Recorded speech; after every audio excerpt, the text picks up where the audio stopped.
Governor గారు ప్రసంగిస్తున్నప్పుడు గత ప్రభుత్వంలో ఉన్న నాయకులు వారి సభ్యులు చాలా హుందాగా గవర్నర్ గారు ప్రభుత్వం తరపున ఆయన సందేశాన్ని తీసుకెళ్తున్నప్పుడు వారు చేసింది ఏమాత్రం సబబుగా లేదు.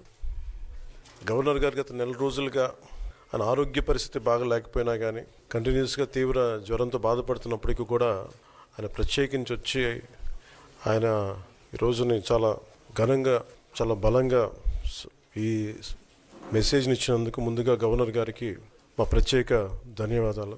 గవర్నర్ గారి ప్రసంగంలో వైసీపీ అగ్రనాయకత్వం కానీ సీనియర్ నాయకులు కానీ వారి ఎమ్మెల్సీ సభ్యులు కానీ గవర్నర్ గారి ప్రసంగం పత్రులు చించేయడం కానీ లేదంటే వారు ప్రత్యేకించి డిమాండ్ మాకు ప్రతిపక్ష హోదా ఇవ్వాలి అనేది చాలా బలంగా మాట్లాడుతూ వచ్చారు. ఇది అడిగితే వచ్చేది కాదు, అది ప్రజలు ఇస్తేనే వస్తుంది. బేసిక్గా ఒకటి హయ్యెస్ట్ మెజారిటీ ఎవరికి ఉంది వాళ్ళు ప్రభుత్వం ఫామ్ చేస్తారు, వాళ్ళకంటే నెక్స్ట్ స్టేజ్ ఎవరికి ఉంటే వాళ్ళకి ప్రతిపక్ష హోదా ఇస్తారు. అంతేగాని గతంలో మేము ప్రభుత్వాన్ని పరిపాలించాం కాబట్టి మా ప్రతిపక్ష హోదా ఎవరికి ఇవ్వరు. కనీసం జనసేన కంటే కూడా ఒక సీట్ ఎక్కువ వచ్చినా కానీ వాళ్ళకి ప్రతిపక్ష హోదా దక్కేది. ఈ రోజున ప్రభుత్వంలో second largest party is Janasena. So దాన్ని ప్రజల దృష్టికి తీసుకొద్దామని వైసీపీ నాయకులు వాళ్ళు చేస్తుంది ఏంటంటే మాకు ప్రతిపక్ష హోదా ఇస్తే తప్ప మేము అసెంబ్లీలో అడుగు పెట్టాం లేదంటే ప్రసంగాలను అడ్డుకుంటాం అని. ఇది సరైన మెసేజ్ బయటికి వెళ్దాం, ఇది సరైన విధానం కూడా కాదు. ఇది ప్రజలందరికీ తెలియజేయాలనుకున్నాం. ఇది ప్రతిపక్ష హోదా ఏ పరిస్థితిలో వస్తుందంటే మీకు రూలింగ్ పార్టీ కంటే కూడా అత్యధికంగా ఇంకొక సీట్లు వాళ్ళకంటే మీరు వస్తే దాని తర్వాత స్థానం మీకు వస్తే ఖచ్చితంగా ప్రతిపక్ష హోదా వాళ్ళకే ఉంటుంది. 21 సీట్లు ఉన్న జనసేన 11 సీట్లు ఉన్న వైసీపీకి ప్రతిపక్ష హోదా ఎలా వస్తుంది?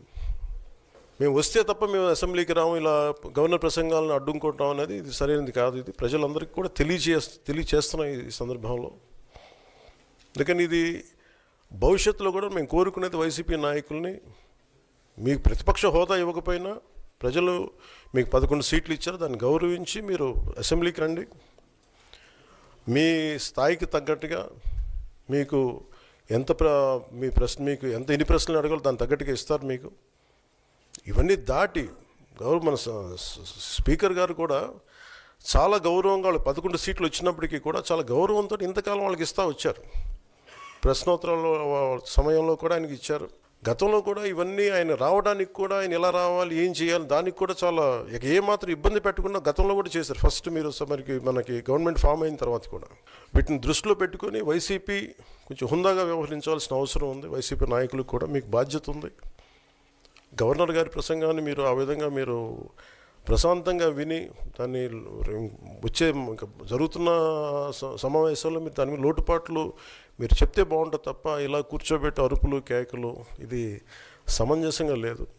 అంటే అర్ధాంతరంగా ప్రతిదానికి అసెంబ్లీలోకి రాగానే గొడవ పెట్టుకోవాలి, దేన్నైనా విభేదించాలనేది ఇది చాలా లో లెవెల్ ఆలోచన విధానం, లో లెవెల్ స్ట్రాటజీ. అది ప్లీజ్ మీరు అప్గ్రేడ్ అవ్వండి, మీరు అప్లిఫ్ట్ చేసుకొని మీరు కూర్చోబెట్టి డెమోక్రటిక్ ప్రాసెస్కి గౌరవం ఇవ్వండి. మనస్ఫూర్తిగా వైసీపీ నాయకులకి ఇది నా విన్నపం, నా విజ్ఞాపన. This what I would like to say. And నిజంగా కావాలి అంటే మీరు ఈ 5 సంవత్సరాల్లో మీరు ప్రతిపక్ష హోదా మీకు రాదు, అది మీరు మెంటల్గా ప్రిపేర్ అయిపోండి. 11 సీట్లతోటి మీకు ప్రతిపక్ష హోదా ఇవ్వబడదు, రాదు. ఎందుకంటే ఇట్ ఈస్ చంద్రబాబు గారు, గౌరవ ముఖ్యమంత్రి చంద్రబాబు గారు డిసైడ్ చేసేది కాదు, జనసేన డిసైడ్ చేసేది కాదు. దానికి రూల్స్ ఉన్నాయి, దానికి రెగ్యులేషన్స్ ఉన్నాయి, నామ్స్ ఉన్నాయి. ఉదాహరణకి నేనే మన కేంద్ర ప్రభుత్వం ఫార్మేషన్కి మేము వెళ్ళినప్పుడు పార్లమెంటరీ లీడర్ని ఎన్నుకోవాలి మనం కూర్చున్నప్పుడు ఎన్డీఏ పక్ష నాయకుడు ఎన్నుకోవాలనుకున్నప్పుడు నేను నాయకుల స్థాయిలో నేను కూర్చున్నాను. అదే నేను ఇక్కడ మంత్రిగా ప్రమాణ స్వీకారం చేసేటప్పటికి నన్ను ప్రధానమంత్రి గారి పక్కన నన్ను కూర్చోబెట్టలా. నేను డిప్యూటీ సీఎం అయినప్పటికీ కూడా అది మంత్రి హోదానే కాబట్టి తిరిగి నన్ను మంత్రులందరూ పక్కనే కూర్చోబెట్టారు తప్ప ప్రత్యేకంగా నన్ను అక్కడ కూర్చోబెట్టలేదు. They are very specific rules and regulations నడుస్తాయి. ఉదాహరణకి పొద్దున కూడా స్పీకర్ గారు ఎదురొస్తే నేను అసెంబ్లీలోకి అడుగు పెడతా ఉంటే స్పీకర్ గారు ఎదురొచ్చారు.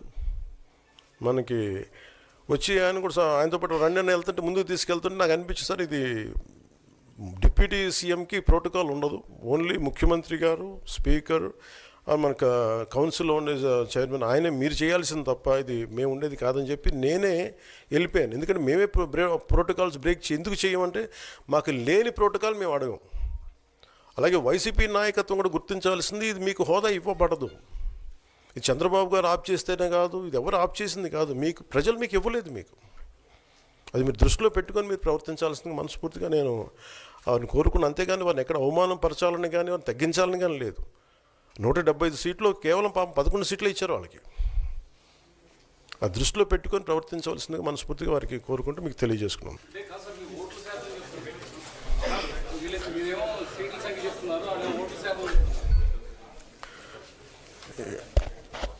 ఫస్ట్ అప్పుడు ఏం చేయాలంటే సార్, అప్పుడు జర్మనీకి వెళ్ళిపోవాలండి. ఇప్పుడు జర్మనీలో ఏంటంటేనండి, నేను జర్మనీ రిజల్ట్స్ కూడా ఏదో వచ్చినాయి చూస్తా ఉన్నాను ఎలక్షన్స్లో. 25% వచ్చిన హైయెస్ట్ పర్సంటేజ్ ఆఫ్ వచ్చిన ఓటుకి ఇన్ని ఎంపీస్, ఇంత అసెంబ్లీ స్థానాలు ఉంటాయి వాళ్ళకి. 5% మించి తక్కువ వస్తే 5% ఓట్లు మిగతా వాళ్ళు పంచుకుంటారు.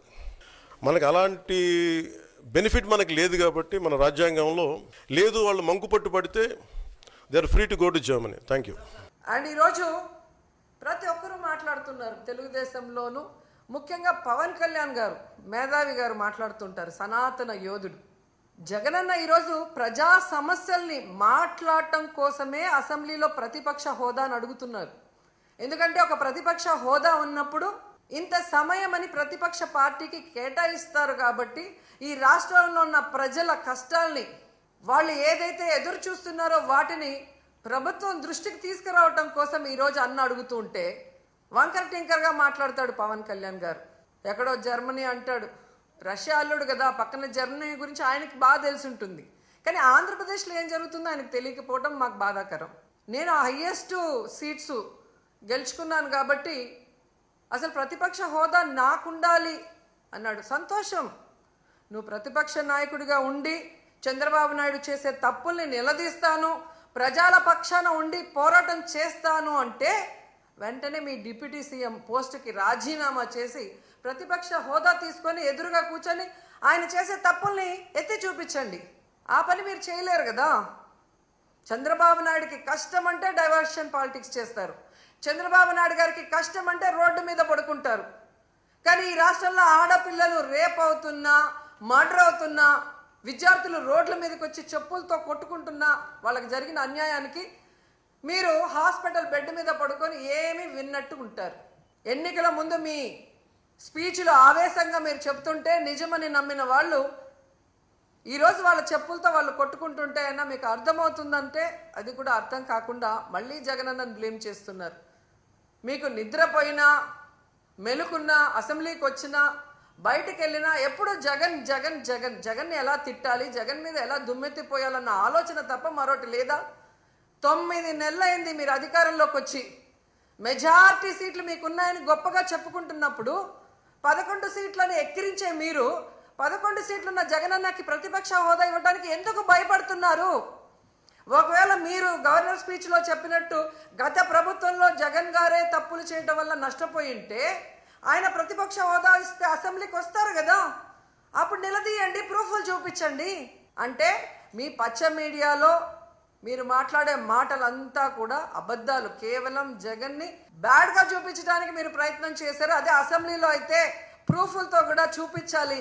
అక్కడ జగన్ ఎంత మంచివాడు, ఈ రాష్ట్రాన్ని ఎంత అభివృద్ధి చేశాడు, ఈ రాష్ట్ర ప్రజలకు ఎంత వెల్ఫేర్ చేశాడు, ఎంత డెవలప్మెంట్ చేశాడో చెప్పాల్సి వస్తుంది. కాబట్టే ఈరోజు మీరు ఆయనకి ప్రతిపక్ష హోదా ఇవ్వడానికి నిరాకరిస్తూ మేకపోతు గాంభీర్యాన్ని ప్రదర్శిస్తున్నారు అనటంలో ఎటువంటి సందేహం లేదని కూడా ఈ సందర్భంగా తెలియజేసుకుంటున్నా. ఎందుకు ఇంత గంటాపదంగా నేను చెప్తున్నానంటే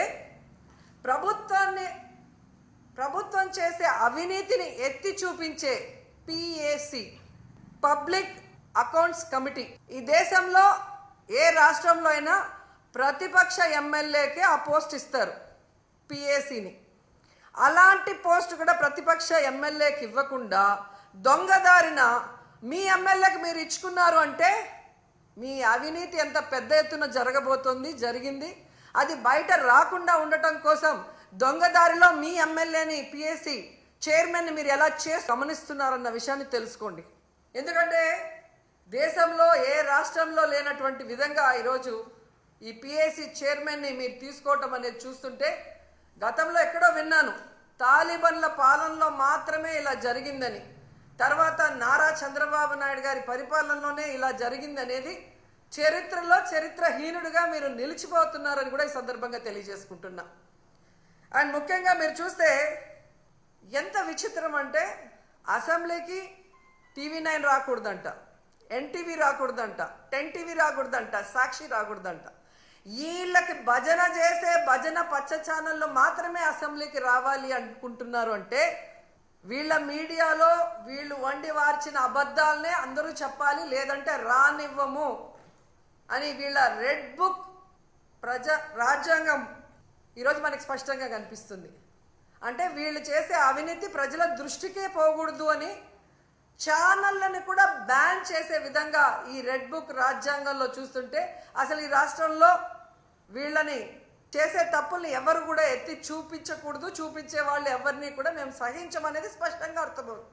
ప్రతిపక్ష హోదా జగనన్నకి ఇవ్వరు, పిఎస్సి చైర్మన్ ప్రతిపక్ష ఎమ్మెల్యేకి ఇవ్వరు, వీళ్ళు చేసే తప్పుల్ని ఎత్తి చూపించే ఛానళ్ళని అసెంబ్లీలోకి రానివ్వరు, గవర్నర్ గారితో కూడా అబద్ధాలు చెప్పిస్తారు. అంటే వీళ్ళ చైర్మన్, వీళ్ళ డిప్యూటీ చైర్మన్, వీళ్ళే సీఎం, వీళ్ళే డిప్యూటీ సీఎం, అంతా వీళ్ళ భజన బ్యాచ్ పచ్చ ఛానల్.